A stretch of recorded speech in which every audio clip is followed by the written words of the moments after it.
CMI. Ayan, magandang gabi po sa inyong lahat. Kayo pong mga nasa tahanan ninyo, inaanyayahan po namin kayong tumayo. Ang sabi po sa Psalms chapter 136 verse 1, "Give thanks to the Lord, for He is good. His love endures forever." Kaya ngayon, kapatid, ngayong gabi, sabay-sabay po tayong magpasalamat at magpuri sa Diyos na buhay. Hallelujah! We praise you, Jesus!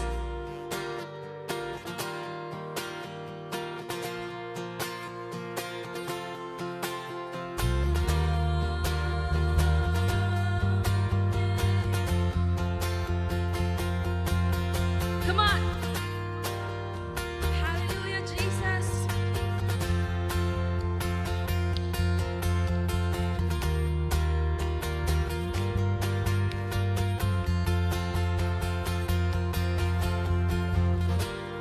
Nothing can separate, even if I run away. Your love never fails.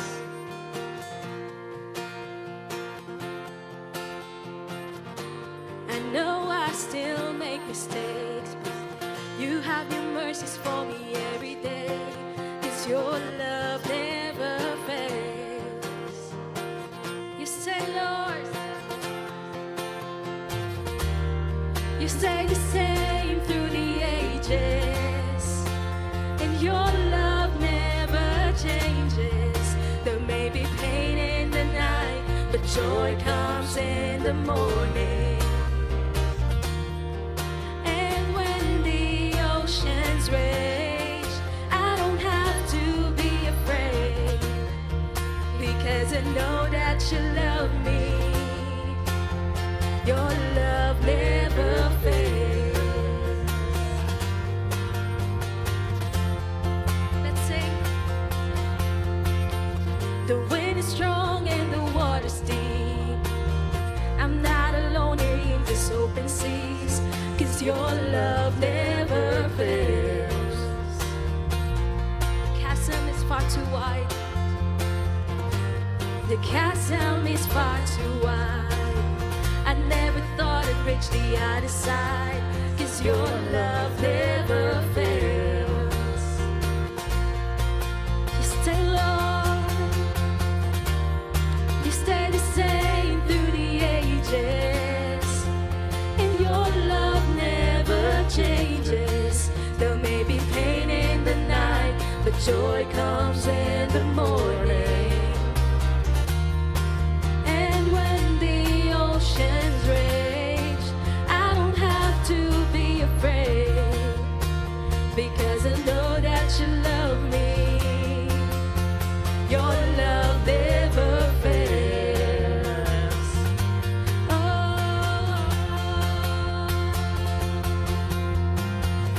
your love, it never fails, Lord. 'Cause you make all things work together for my good. You make all things work together for my good. You make all things work together for my good. All things work together for my good. You make all things work together for my good. You stay the same through the ages, and your love never changes. There may be pain in the night, but joy comes in the morning. And when the oceans rage, I don't have to be afraid, because I know that you love me. Your love never fails. Yes, God, your love never fails. Oh, your love, it never fails, Lord. Hallelujah, Jesus. Continually praise you this evening, oh God.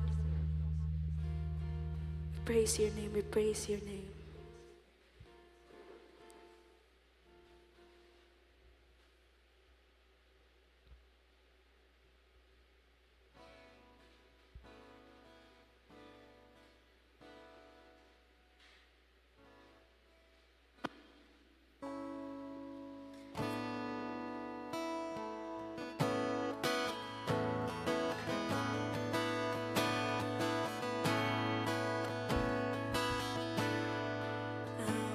to know you.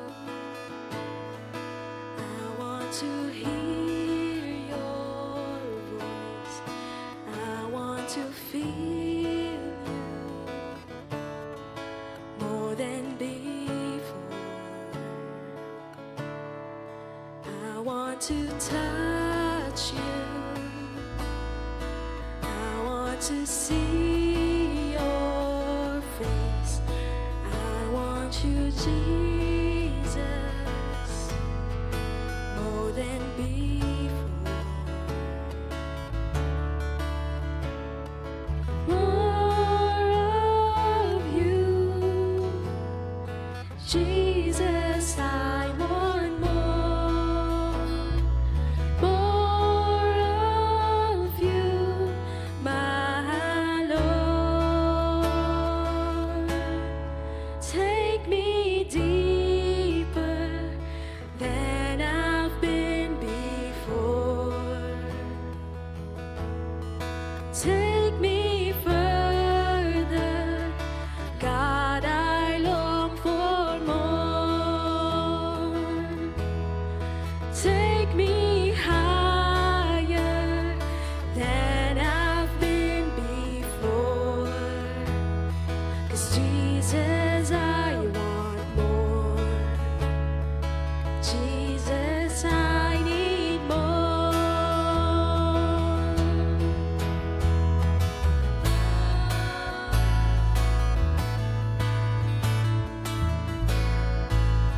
We want to know you, Lord. I want to know you. I want to hear your voice. I want to feel you more than before. I want to touch you. I want to touch you. I want to see your face. I want you, Jesus, more than before. More of you, Jesus, I want more. More of you, my Lord. More of you, Jesus, I want more. More of you, my Lord. Take me deeper than I've been before. Take me further, God, I long for more.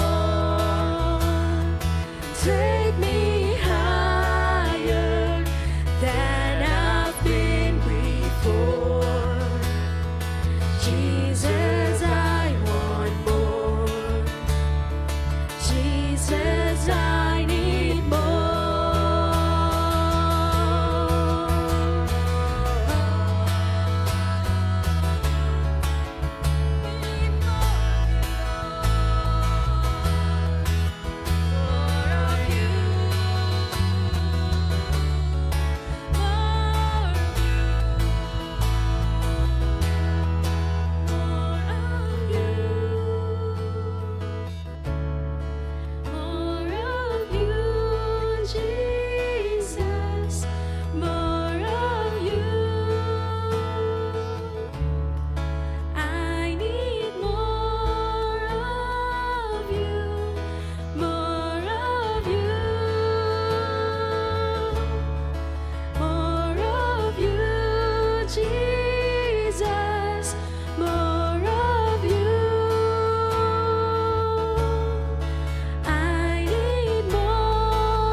Jesus.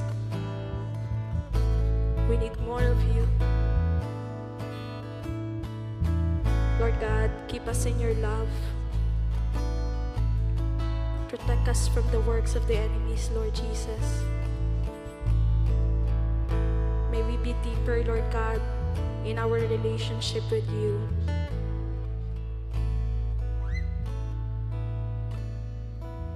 We praise your name, Lord Jesus. We glorify you.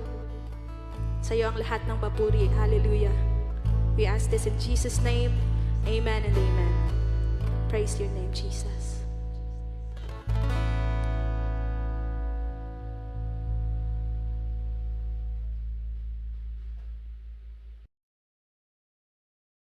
Pinagpalang gabi po sa ating lahat at ikinagagalak po namin na tayo ay nagsama-samang muli para sa ating midweek worship service.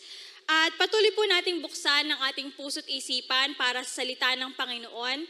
Nasaan man po tayo ngayon, dalangin ko ay maging handa tayo na matuto at magpalago sa salita ng Diyos dahil lahat po tayo dito ay patuloy na tuturuan ng Diyos patungkol sa kanyang salita.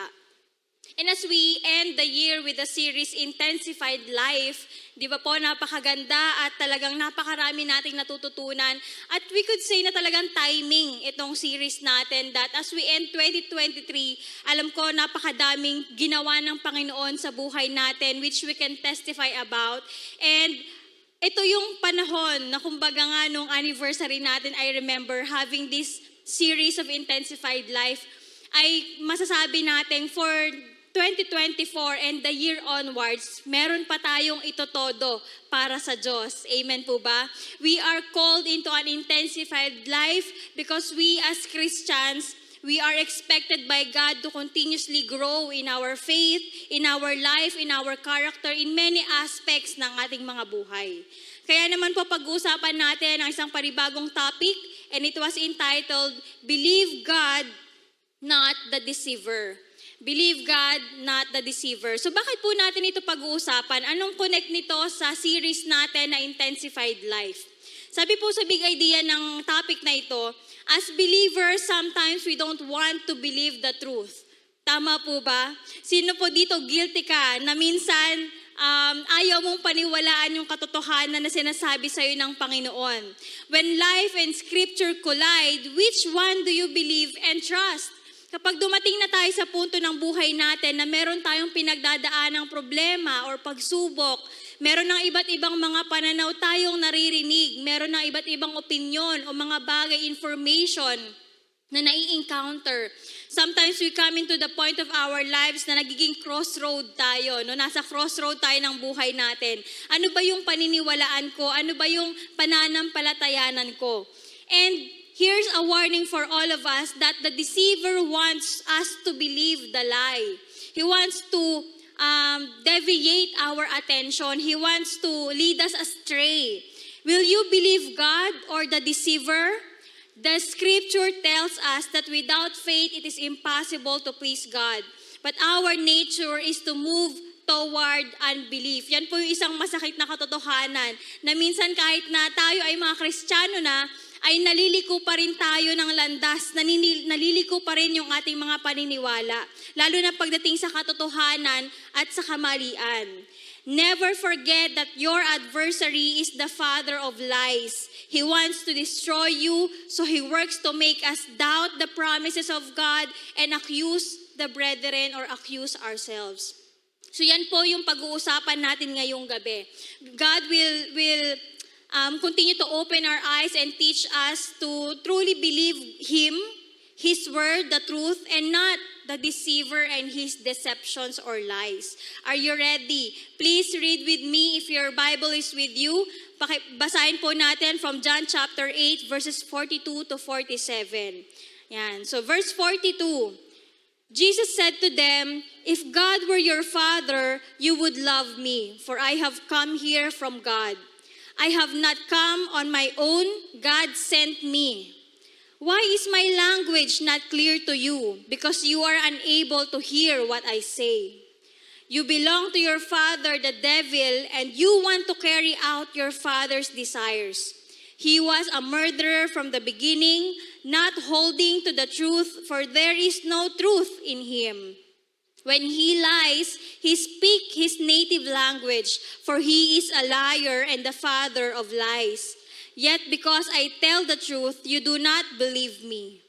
Verse 46, can any one of you prove me guilty of sin? If I am telling the truth, why don't you believe me? Whoever belongs to God hears what God says. The reason you do not hear is that you do not belong to God. And may the Lord bless us as we study His Word. Dalangin ko po ngayong gabi ay talagang matanggap natin yung katotohanan ng salita ng Panginoon at yun yung i-embrace natin sa buhay natin. Because there are indeed many challenges that we face in this life and we are always facing every day, no? Yung pagpipili kung saan ba tayo maniniwala at magtitiwala. Our faith, our trust, will it be to God or to the world? Will it be to God or to the deceiver? Will it be to God or any other things, anything else in this world? And yung verses po na binasa natin, mas lalo natin po itong mauunawaan kapag ni-recall natin yung John chapter 7. Kung saan, ito po yung istorya na kung saan si Jesus Christ ay nagpunta sa isang napakahalagang selebrasyon ng mga Jews. Ito po yung tinatawag na Festival of Tabernacles. And doon nga po ay nagpunta siya at siya ay nagturo sa mga tao. And upon hearing him, the people of Jerusalem were divided into either believing or persecuting him. So nung narinig po yung pagtuturo niya, marami pong mga Jews ang naniwala sa kanya. On the other hand, marami ding mga Jews ang nagalit at hindi naniniwala sa kanya. Especially the Jewish leaders or the chief priests and the Pharisees na mababasa natin dun sa mga chapter na yon ng 7 and 8 na talagang kinwestiyon siya, ini-interrogate siya, and talagang sinubukan siyang gawa ng masama dahil sa mga itinuturo niya. At lalo pa ngang uminit yung kanilang pag-aaway or the commotion nung merong mga claims yung mga Jews at si Jesus Christ naman ay meron ding truth na pinoproclaim sa kanila. And evidently, as we have read from our verses, the people rejected Jesus' testimony and teachings. And in our present time, this scenario still happens. Tama po? The gospel constantly face both acceptance and opposition for various reasons. When the gospel is preached, no, may mga tao talaga tatanggapin yon, may ibang mga tao ire-reject yon. And tayo din bilang mga Kristiyano, no, wag na tayong lumayo. Tayo din minsan sa ating mga sarili, kapag naririnig natin ang salita ng Diyos na ipinapahayag, may mga pagkakataon, aminin po natin, tinatanggap natin to, pinapamuhay natin to, at may mga pagkakataon din na aminin din natin, hindi natin to pinapaniwalaan at hindi natin to isinasabuhay. And we also experience, idagdag mo pa yung mga life challenges and problems and struggles that we face na talaga ng mga nakakaapekto ng ating mga buhay at pananampalataya. And so, what should we do in the light of the opposing truth and deceptions around us? Ano nga ba yung gagawin natin? Na sa dami ng nangyayari sa buhay natin, sa dami ng mga naririnig natin, between the truth and deception or lies, what should we do? First, let me share with you, number 1, beware of the deceiver. Sabi mo sa sarili mo, sabi mo sa katabi mo, beware of the deceiver. Sabi nga ni Jesus Christ sa verse 44b, He was a murderer from the beginning, not holding on to the truth. For there is no truth in him. When he lies, he speaks his native language, for he is a liar and the father of lies. So dito binigyan tayo ni Jesus ng insight, ano ba yung character ni Satan, ng deceiver.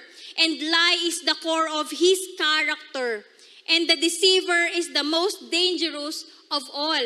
Satan, sabi nga dun, di ba, his native language is lie. And siya nga yung deceiver na talagang pinaka-katakutan natin at ingatan natin na wag niya tayong maloloko dahil he is the most dangerous deceiver of all. The deceiver who has deceived even himself. Alam naman natin yung story ni Satan, di ba, kung paano siya nag-fall. Siya mismo na-deceive siya sa sarili niyang pag-iisip at marami pa siyang nahikayat na deceive din ng mga angels na naging fallen angels at naging part ng kanyang evil kingdom. And from the very beginning, makita natin that he tempted Adam and Eve and successfully killed their spiritual life. Nag-umpisa sa isang kasinungalingan na sinabi niya kay Adam and Adam and Eve believed the serpent, and what? Ano yung nangyari, di ba? Alam natin yung nangyari na nagkasala sila at sila ay napalayo sa ating Panginoon. And eventually, their lives or their spiritual lives became dead or it was killed by the enemy. Dahil napakalinaw naman po ng role ng kaaway sa buhay natin. Sabi nga po sa John chapter 10 verse 10, the thief comes only to steal, kill, and destroy. Ang primary purpose ng kaaway ay nakawin, patayin, at sirain yung buhay natin. Ang ginagawa niya ay nakawin yung mga bagay na ginagawa ng Panginoon sa buhay natin, mga magagandang plano ng Diyos sa buhay natin. Patayin kung ano man yung sinisimula ng Diyos sa buhay natin. Patayin yung mga bagay na even our life itself, gusto niya itong patayin at sirain yung mga nais gawin ng Diyos sa buhay natin. Yan yung purpose niya, napakalinaw niyan. Steal, kill, and destroy. At ginagawa niya yon sa pamamagitan ng panloloko. He will accomplish that by luring and enticing people towards his lies and deceptions. Diba? And doon nga niya tayo paniniwalain sa mga kasinungalingan niya. Paniniwalain niyang siya yung tama at siya yung totoo. Until he influenced us to become hostile and unbelieving upon God. No? Parang si Adam and Eve, pinaniwala sila sa isang salita na sinabi niya sa kanila. Until si Adam and Eve, they started to doubt God and question God. No? Kung ano yung pagkaka-reveal ng Panginoon sa kanila, nagkaroon na sila ng doubt and unbelief, and there they fell into sin. And just like that, yung ginagawa ng kaaway sa buhay natin, little did we know sa mga kasinungalingan niya at pagpapanggap niya na ginagawa sa ating mga buhay, little did we know we're trapped in the pit and in the bondage of sin and death. May kita na lang natin minsan yung sarili natin na lugmok na dun sa kasinungalingan ng kaaway at nakatali na tayo sa kasalanan at spiritual na kamatayan. Amen? Can we identify such scenario in our lives na minsan din sa buhay natin, pinaniwalaan natin yung sinasabi ng kaaway. Pinaniwalaan natin yung kasinungalingan niya at ngayon ay nagsuffer tayo or nawala tayo sa Panginoon dahil mas pinili nating lakaran at paniwalaan yung kasinungalingan ng kaaway sa buhay natin. And verse 44a, Jesus said, "You belong to your father, the devil, and you want to carry out your father's desire."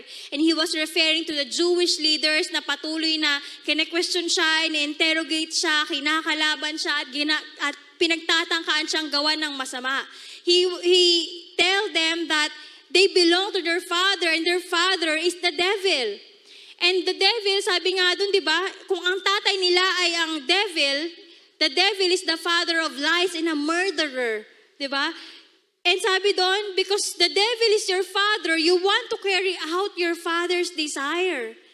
And now, nakikita ng Panginoong Jesus yung pinapakita, yung character ng mga Jewish leaders na talagang ang pinapatunayan nilang ama nila ay ang devil, no? Si Satan. Because they exhibited patterns of character like Satan, no? Their hostility towards Jesus and their failure to believe Him as Messiah and the Son of God. So sinasabi ni Jesus dito na wala kayong pinagkaiba sa tatay nyo. Yung tatay nyo, no? The devil is a murderer, mamamatay tao. Your father is a liar. He's the father of lies. And they chose to believe the lies than to believe in Jesus. Their paternity was the exact opposite of their claims. Kahit na sinasabi nila na hindi, lipi kami, anak kami ni Abraham. Pero ang pinapakita nila kay Jesus ay pagtuligsa at talagang paggawa ng masama para sa Kanya. Hindi sila naniniwala at nananampalataya sa Panginoong Jesus. At pinapatunayan lang nila that they indeed belong to Satan. Here we see that deception begets sin. Yung kasinungalingan ng kaaway ay nag-uudyok at naglilid sa isang tao sa kasalanan. It manifests outwardly. It becomes evident in a person's character and conduct. Kumbaga, malalaman mo yung isang tao na naniniwala doon sa kasinungalingan ng kaaway o isang taong deceived na ng kaaway dahil magkakaroon ito ng outward manifestation. May kita na ito sa kanyang character. May kita na ito sa kanyang buhay. Kaya nga sinabi ni Jesus dito, alam nyo, ang tatay nyo ay ang devil, no? Si Satanas. Bakit? Nakikita kasi sa kanila. Nakikita sa kanilang character na gustong gumawa ng masama. Nakikita sa kanilang mga sinasabi sa kanilang pagtuligsa sa Panginoong Jesus at hindi sila nananampalataya sa Kanya. At alam niyo po, may mga senyales bago dumating sa ganitong deceptive condition ng isang tao. The signs that lead to this deceptive condition, let me share with you. Number 1 is being self-righteous. Being self-righteous, or it is having or characterized by a certainty, especially an unfounded one, that one is totally correct or morally superior. Ayan, dito po nag-uumpisa yung deception. Kapag inisip na natin na tayo lang yung tama, kapag inisip na natin na tayo lang yung opinion at sinasabi lang natin yung totoo. At hindi na tayo nakikinig sa ibang mga tao kasi tingin natin we are superior. We are superior in our mindsets, we are superior in our opinions, no, sa mga sinasabi natin, sa mga ginagawa natin. Kaya nga sinasabing self-righteous. And most of the time, kapag sinabi pong self-righteous, ang basihan po ng righteousness ng tao ay ang sarili lang niya. Kaya nga self-righteous. He is not God-righteous or biblically righteous, but self-righteous. Ibig sabihin, ang basihan lang niya ng kanyang paniniwala at ginagawa ay yung kanyang sarili. At iniisip niya na yung ginagawa niya at yung kanyang pag-iisip ay tama. No? Being self-righteous. Iingatan, babantayan po natin yung sarili natin sa ganitong sitwasyon, sa ganitong kondisyon. Na pag inisip mo na ikaw na lang yung tama, yung ginagawa mo na lang yung tama, yung sinasabi mo na lang yung tama at hindi ka na nakikinig sa iba, diyan po nag-uumpisa yung trap ng kaaway na tayo ay naloloko at nalilinlang na niya. Kaya huwag tayong papayag na dumating sa ganitong punto. Pangalawa po, another sign that lead to deceptive condition is being earthbound. Or ay ibig sabihin nun, being in the realm of the fallen or the sinful world dominated by Satan and all that it offers in opposition to God, His Word, and His people. Ibig sabihin yung pagiging makamundo. Yung masyadong ini-embrace yung kalakaran at pag-iisip ng mundo. Kung kanina ay nakafocus sa sarili, ngayon naman ay nakafocus sa mundo. Na iniisip mo na we know that the world is fallen and dominated by Satan, by evil system and evil desires, evil inclinations at talagang evil thinking. Yung isang tao ay nafo-fall into deceptive condition kapag doon na lang din siya nakatuon. Na kapag masyado niyang tinitingnan, ito yung ginagawa sa mundo ito yung ginagawa ng ibang tao ito yung ginagawa ng kakilala ko, no? Lalo na kung ang reference natin ay hindi Kristiyano or yung ibang mga taong hindi nakakilala sa Panginoon. Let's be careful about, ang trap ngayon sa mga simbahan ay yung mundo ay pumapasok na sa simbahan or yung church ay nagiging worldly na. Bakit? Hinayaan ng ibang tao or pag hinahayaan nating makapasok yung prinsipyo at kalakaran ng mundo sa ating simbahan. Let's be careful and be cautious of being earthbound. Pangatlo po is being unbelieving. So ito naman na yung punto na there is a failure to believe in Jesus' teachings and testimony. Ano pong ibig sabihin nun? This happens most of the time, of course, to the believers, di ba? Hindi ka naman magiging unbelieving kung hindi ka believer, di ba? And dumarating sa ganong punto kapag nakakarinig tayo ng salita ng Diyos, naririnig natin nababasa natin yung kanyang salita, no, ang Biblia, pero pinipili na nating hindi maniwala. No? Pumapasok na yung doubt, pumapasok na yung unbelief. Totoo ba yan? Talaga ba? Mangyayari ba yan? Yung pinangako ng Panginoon, mangyayari ba talaga yan? Yung nakasulat sa Bible, ano ba yan? Totoo ba yan? Diba? Nagkakaroon na ng unbelief. And then lastly is being willfully ignorant. Or ito naman po is an intentional rejection of Jesus' identity, words, actions, despite persistently proved by multiple witnesses and throughout His ministry on earth. Kung yung kanina is unbelieving, ibig sabihin, ayaw mong maniwala. Nakakarinig ka pero ayaw mong maniwala. Ito naman pong willfully ignorant, di ba? Pinipili mo nang wag alamin. Ignorant, ayaw mo nang alamin. Ano po yung halimbawa nito? Kung yung kanina, may mga nakakarinig ka pa, nagbabasa ka pa ng Bible, no? Sabi natin, nag-church ka pa, nag-elpat ka pa, pero hindi ka na naniniwala.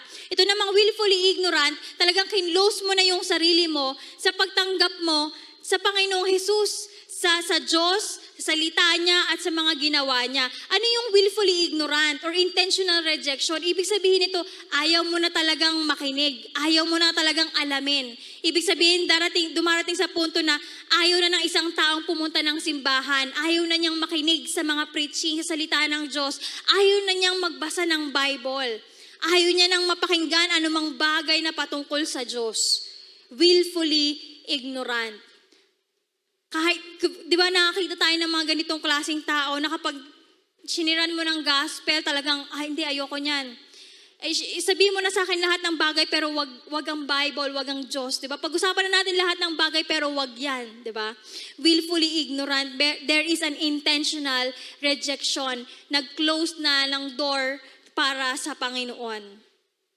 At babantayan natin ang sarili natin sa mga bagay na to.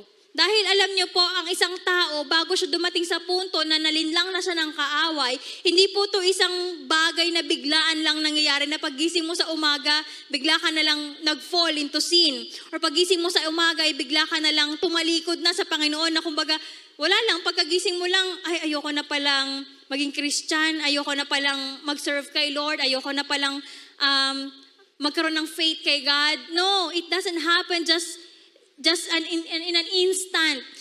Unti-unti po itong nangyayari. Kaya po babantayan natin ang ating buhay, babantayan natin ang ating sarili. Iingatan natin ang ating sarili na huwag dumating sa mga punto na yon.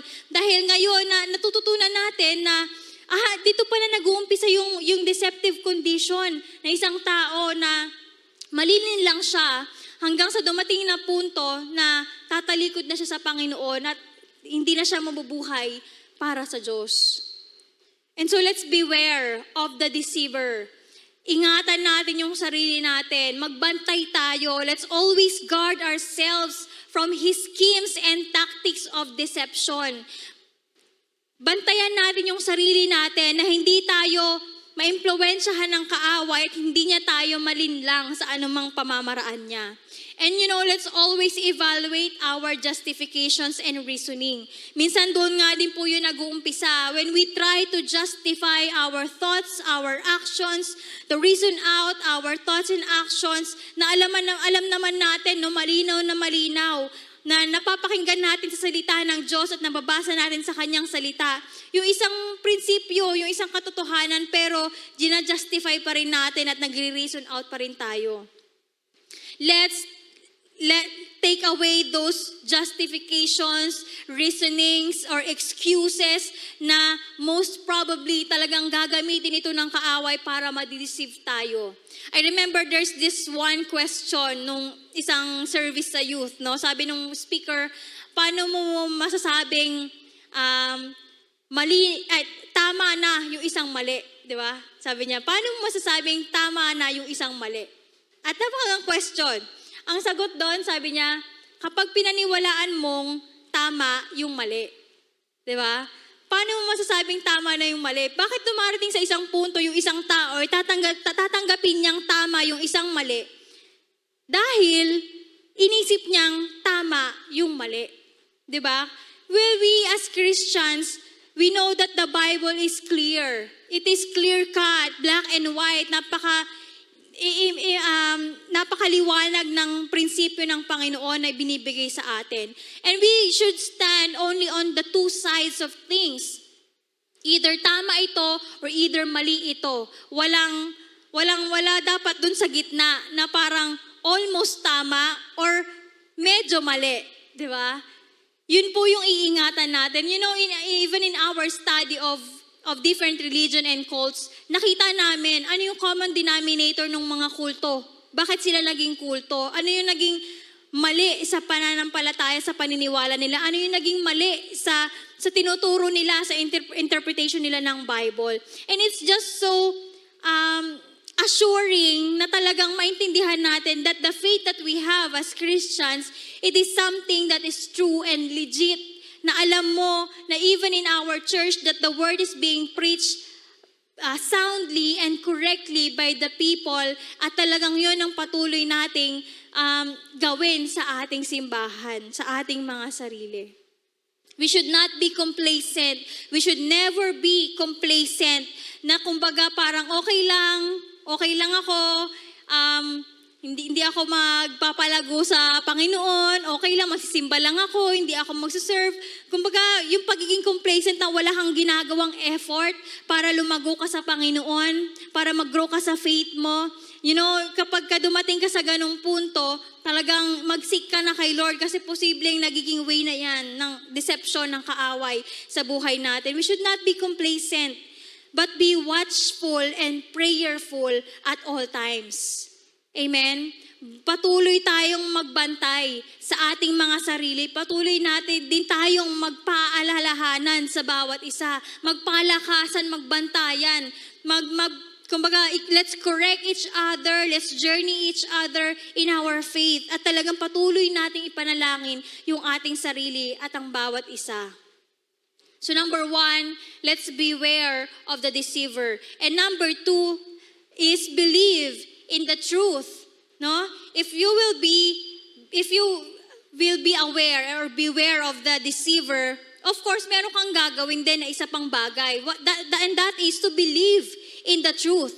Kung iingatan mo yung sarili mo at babantayan mo yung sarili mo sa isang mapanlokong nilalang, no? Ang kaaway, Satanas, syempre meron ka dapat isang panghahawakan para hindi ka niya maiimpluwensyahan at hindi ka niya malilin lang. At yun ay ang pagtitiwala at paniniwala sa katotohanan. Believe in the truth. Jesus said in verses 45 to 46, "Yet because I tell the truth, you do not believe me? Can any one of you prove me guilty of sin? If I am telling the truth, why don't you believe me?" So ito po yung sinasabi ng Panginoong Hesus sa mga Jewish leader. Na sinasabi niya, sinasabi ko sa inyo yung katotohanan, pero hindi niyo ko pinapaniwalaan. At meron ba ditong makakapagsabi na ako ay nagkasala, ako ay makasalanan? Kung sinasabi ko ang katotohanan, bakit hindi niyo ko pinapaniwalaan? Diba? I don't know which stage of deceptive condition yung mga Jewish leader at this time, but most probably, nandun sila sa punto na talagang hindi na sila naniniwala sa Panginoong Hesus dahil self-righteous na sila. Hindi sila naniniwala sa Panginoong Hesus dahil talagang they are just in the affair of the world, no? Earthbound sila. At talagang gusto nila na mapahamak ang Panginoong Hesus. And so it shows na talagang sila ay nagpapakita ng character na unbelieving, no? Rebellion, and talagang they are willfully ignorant of the Word of God and God Himself. And so, alam niyo po, the Jews rejected Jesus because He told them the truth that they did not want to hear. Imagine, these are Jewish leaders, religious leaders who knows the Word of God, no? Who knows the Mosaic Law, the Torah, the Word of the Lord, pero hindi nila pinapaniwalaan at tinatanggap yung sinasabi ng Panginoong Jesus. It was not because Jesus spoke lies, but because they cannot accept the truth that Jesus is telling them. Bakit? Kasi ni-reveal, no, na-expose na sila yung nandun sa mali. Sila yung nagsasabi ng hindi totoo. Again, Jesus gave his enemies who hated him so badly that they wanted to kill him an opportunity to declare some sin in him, and they could not. However, in the rebellion and unbelief, wala silang mapatunayang kasalanan ng Panginoong Jesus. In fact, kung babasahin pa natin yung mga previous verses before this, 42 to 47, inakusahan pa siya na makasalanan siya dahil hindi siya totoong anak ni Joseph or ng tatay niya. Parang sinabi doon na, di ba si Jesus is pinagbuntis ni Mary bago pa siya kinasal kay Joseph. No, may ganung talagang pag-i-interrogate sa kanya. So, pinapalabas nila na si Jesus ay anak sa isang pagkakasala, no? At siya ay isang makasalanan. But we know the story, the virgin birth and all, that we could really declare that Jesus was not as they accused him to be. And this was another remarkable testimony to the sinlessness of Jesus Christ. Talagang ipinapakita doon ng Panginoong Jesus na maling-mali yung sinasabi nila, hindi ito yung katotohanan. At ganun din sa kanyang credibility, sa kanyang integrity, that Jesus is indeed sinless and therefore tells the truth. This absolutely supports his credibility and testimony. So even though the Jews argued that Jesus was guilty of sin, the sense here is that the perfect holiness of Christ was demonstrated. Ipinakita ng Panginoong Jesus na kahit na inaakusahan siya ng kasinungalingan ng mga taong yon na nalinlang ng kaaway, ipinakita niya pa rin yung kanyang kabanalan at siya yung katotohanan. Not by the Jews' silence at Jesus' question, but by the assurance of his direct consciousness of the purity of his whole life. Ipinakita ng karakter ng Panginoong Jesus na kahit na siya ay pinagpaplanuhang gawan ng masama at inaakusahan ng hindi tama at kasinungalingan, ipinakita niya na siya ay hindi makasalanan at ipinakita niya na siya ay banal at siya talaga ang may katotohanan. And the Jews could provide no convincing evidence that would convict him of sin even in the heavenly court. Wala silang makitang butas sa Panginoong Jesus because even Jesus himself, his teachings, his conduct, yung sinasabi niya, yung pamumuhay niya, yung character niya, even how we deal with the people who accuse him and plans to persecute him, to kill him, nagpapakita ng talagang dalisay at talagang mabuti siyang bilang ating Diyos at tagapagligtas. Wala silang makitang butas. Wala silang makitang pagkakasala sa Kanya. And He added in verse 42, Jesus said to them, "If God were your Father, you would love me. For I have come here from God and I have not come on my own. God sent me." Kanina sabi niya, ang tatay nyo ay ang demonyo. Ang tatay nyo ay Satanas, isang mamamatay tao, isang sinungaling, ama ng kasinungalingan. At sabi niya dito, again, there's another contrast, na kung ang tatay nyo ay ang Diyos, mamahalin nyo ako.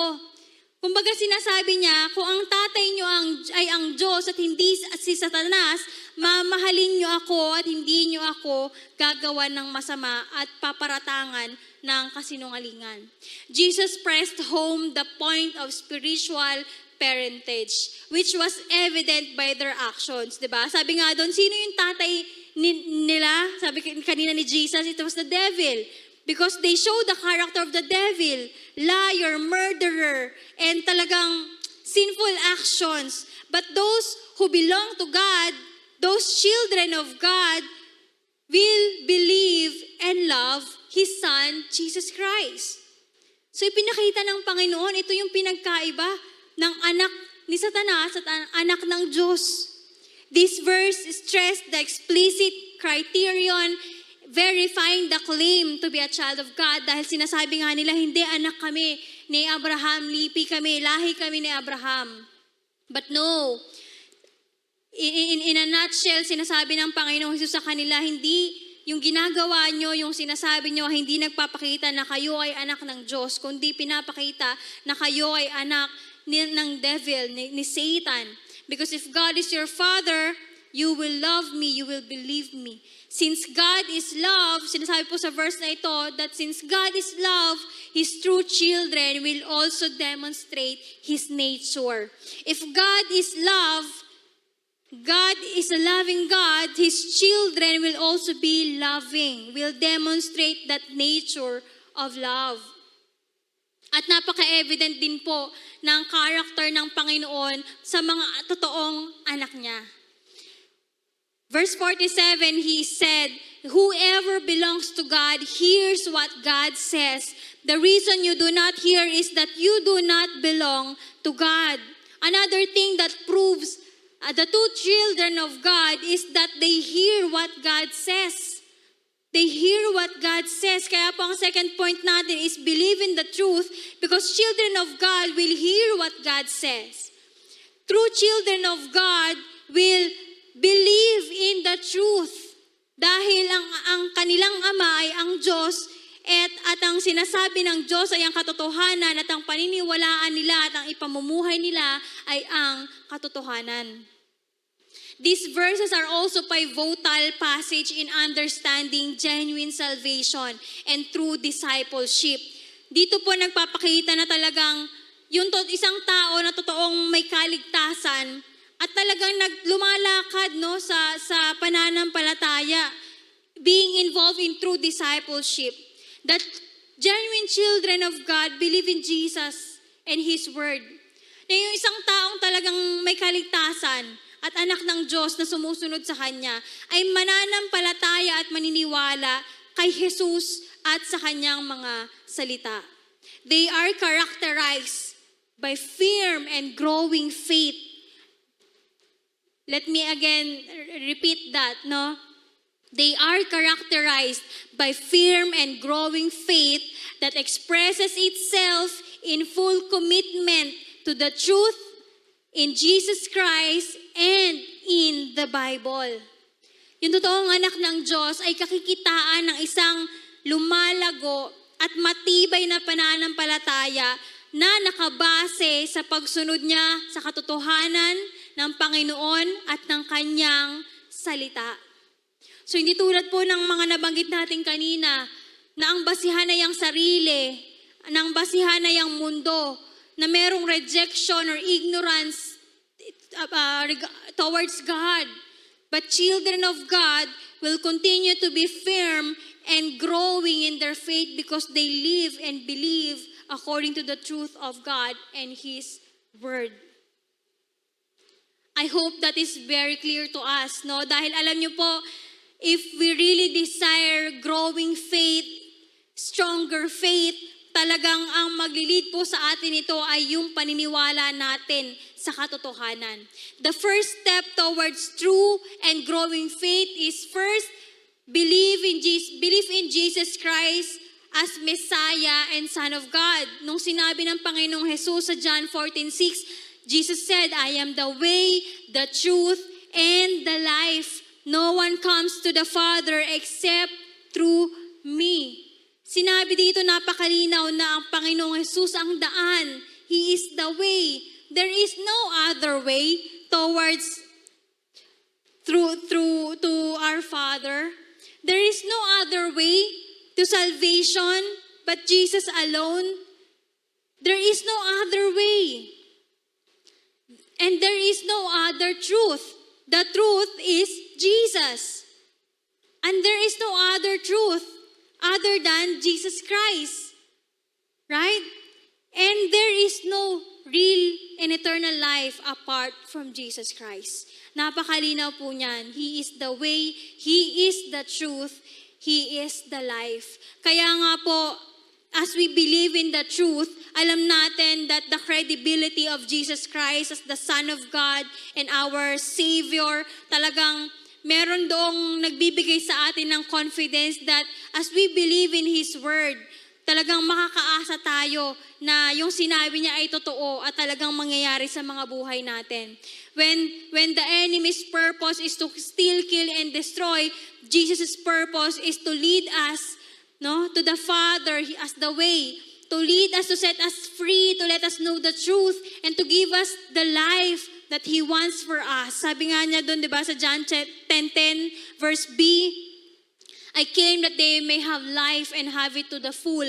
Sa iba pong version nun, sinabi niya, I came that they may have real and eternal life. So kapag sinabi ng Panginoon na naparito siya para bigyan tayo ng buhay, na ganap, totoo, at panghabang buhay, buhay na walang hanggan, makakaasa tayong totoo ang kanyang sinasabi dahil siya mismo ang katotohanan. Jesus Himself is the truth. And the second step is perseverance in obedience to the Scripture. Of course, wala naman pong ibang ginamit ng Panginoon para ipahayag yung kanyang katotohanan kundi sa pamamagitan ng kanyang salita, sa pamamagitan ng Biblia. And sabi nga po niya sa John 8:31, to the Jews who had believed Him, Jesus said, if you hold to my teaching, you are really my disciples. True children of God will show their perseverance in obedience to the Word of God. Nagpapakita sila ng isang pamumuhay na sumusunod sa salita ng Panginoon. Kahit pa dumating sila sa punto na yes, lahat tayo dumarating sa punto na minsan may pinagdadaanan tayo and without the Word of God, pero hindi tayo natatapos sa nagda-doubt lang dahil binabalik natin yung sarili natin kung sino ba ang Diyos at ano ba yung sinasabi sa Kanyang salita at nagpapatuloy tayo sa pagsunod sa Kanya. The only difference between people who turn away from God is tinuldukan na nila. Sinarado na nila yung pinto nila na maniwala sa katotohanan, sa salita ng Panginoon. At sinabi nila na sarili na hindi yan totoo. Hindi ako naniniwala dyan at ayoko yung tanggapin. Pero yung mga tao na talagang may genuine relationship kay God, His children, will show this perseverance na kahit na minsan hindi mo naiintindihan, hindi mo lubos na uunawaan at minsan talagang nagda-doubt ka, pero hindi ka natatapos doon dahil nagpapatuloy kang sumunod sa Kanyang mga salita. Dahil bakit? Again, because the Word of God is the truth. And so a genuine believer holds fast, obey, and practices Jesus' teaching. Pinapakita ng mga totoong mananampalataya at anak ng Diyos na sila ay sumusunod at ipinapamuhay ang salita ng Diyos. Real disciples are both learners and faithful followers. No? Pag sinabi pong disciple or children of God, they are learners and followers. Hindi lang po learners dahil alam mo lahat.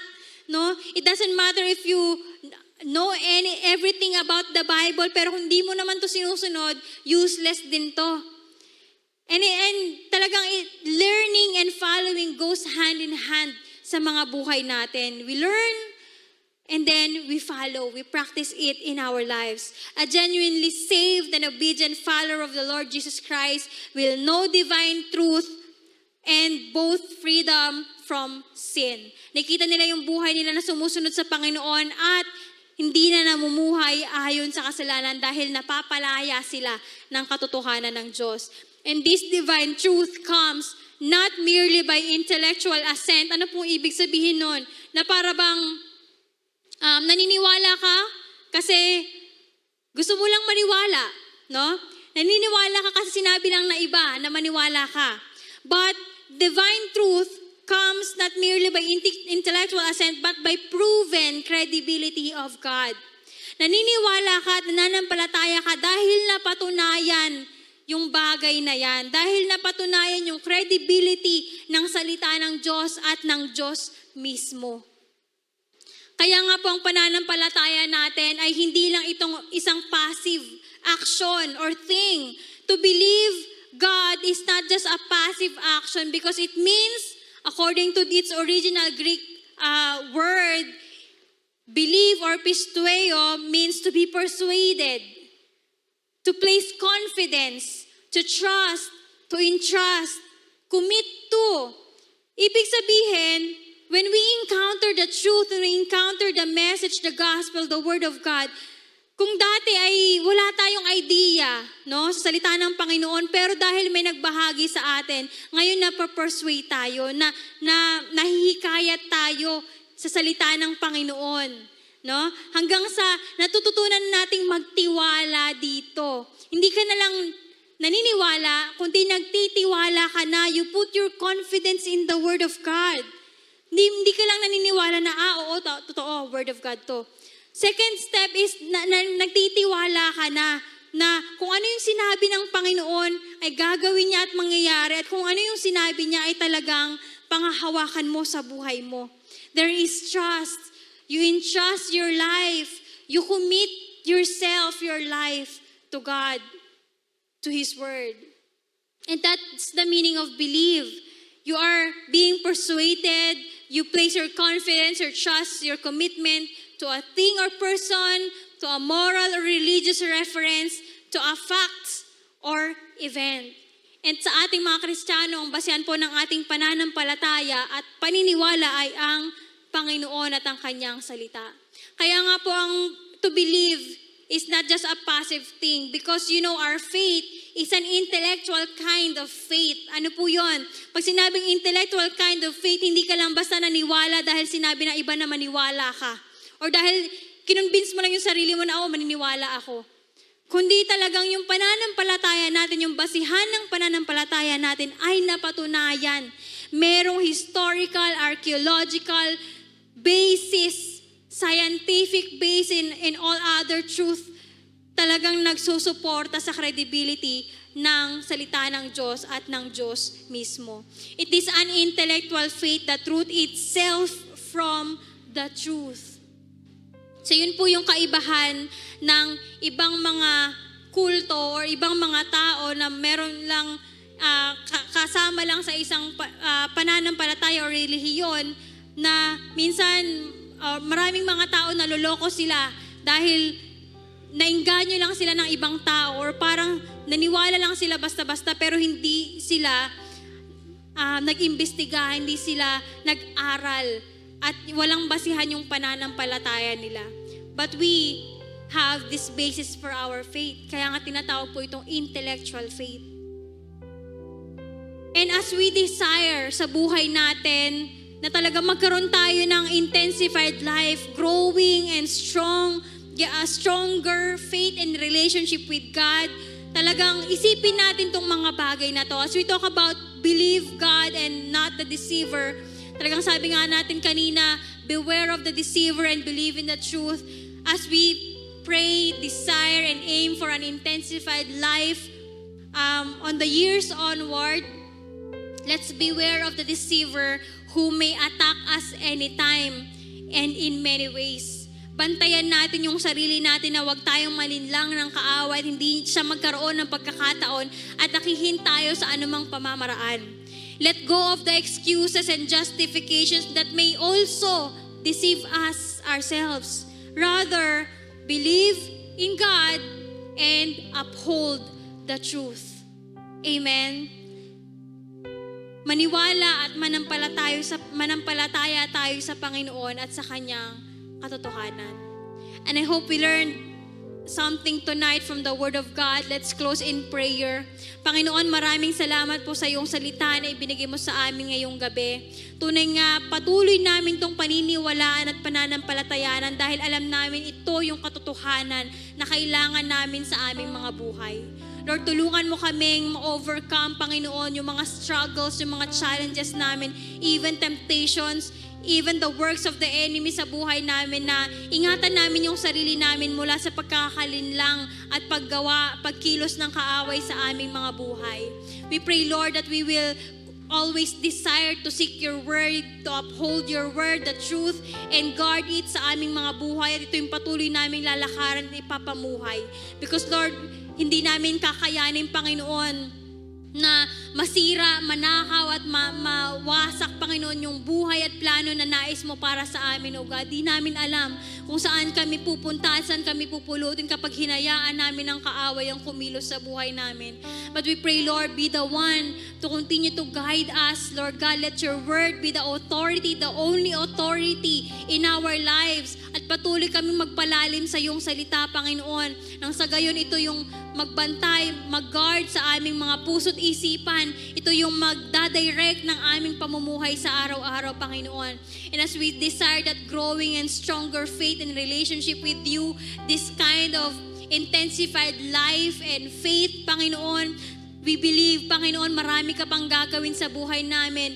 And Lord God, we cannot afford to let the enemy sabotage all those things and to just, Lord, sayangin yung mga bagay na gagawin mo pa sa buhay namin. But we pray, Lord God, let your will always be done in our lives. Let your word always be our guide and authority, Panginoon, sa aming mga buhay.